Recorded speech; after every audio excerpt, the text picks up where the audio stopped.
Mr. Chairman, I thank you for this initiative, which is already becoming a tradition, to hold ministerial meetings of the Group of 20 on the sidelines of the UN General Assembly.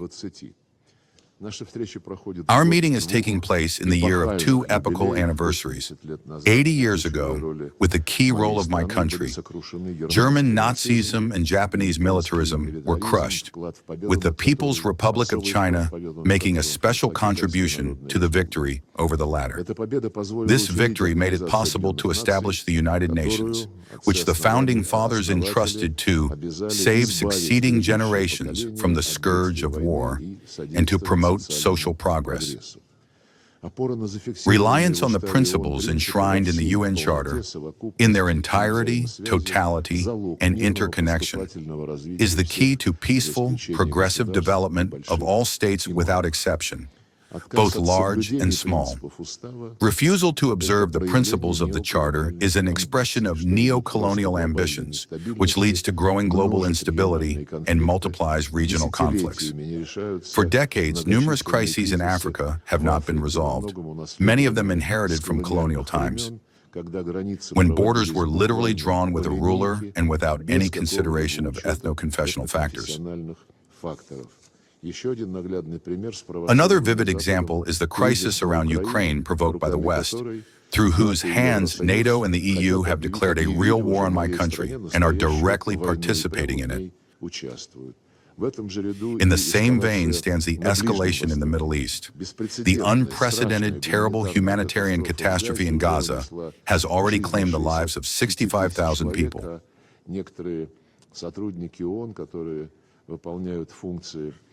Some UN staff working in the Middle East speak of the existence of assessments indicating that the number of victims is 10 times higher. Not one of Israel's neighbors can feel safe. We observe this daily. In turn, unilateral economic sanctions, grossly violating the UN Charter, tariff wars, direct blackmail of participants in international trade, and blatant violation of WTO norms not only strike at the most vulnerable, unprotected strata of the population, but also in general represent a serious threat to the world economy, including through the fragmentation of markets and the disruption of supply chains.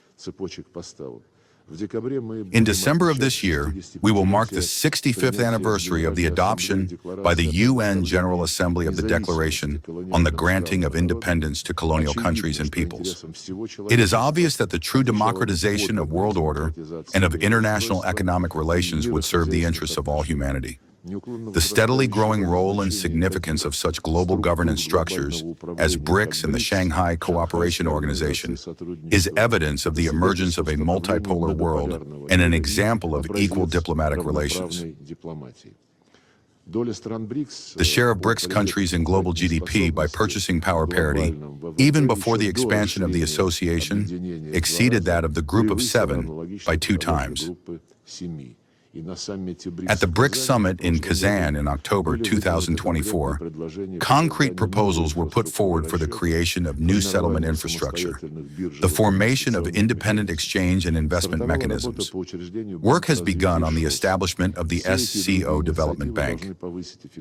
These initiatives should increase the effectiveness of economic interaction of the world majority countries and shield it from unfair competition.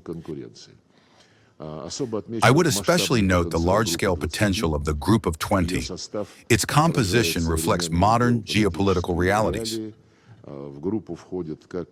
After all, it includes both dynamically developing new centers of growth and influence, including the BRICS states and the countries of the Group of 7. We advocate for the earliest possible implementation of the agreements previously reached within the framework of the Group of 20 on strengthening in the IMF and the World Bank the role of the countries of the global South and East, proportionally to their real weight in the world economy and finance. It is also important to revive the activities of the WTO as the only recognized regulator of multilateral trade.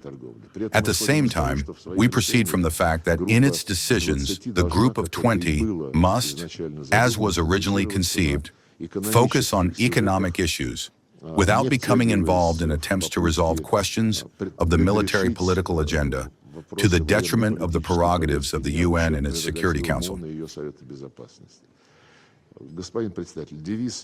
Mr. Chairman, the motto of South Africa at the head of the Group of 20 is Ubuntu. This means, I am because we are. In other words, it is about interconnectedness among peoples.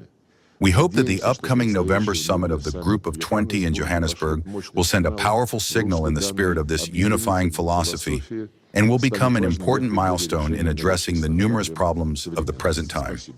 Thank you.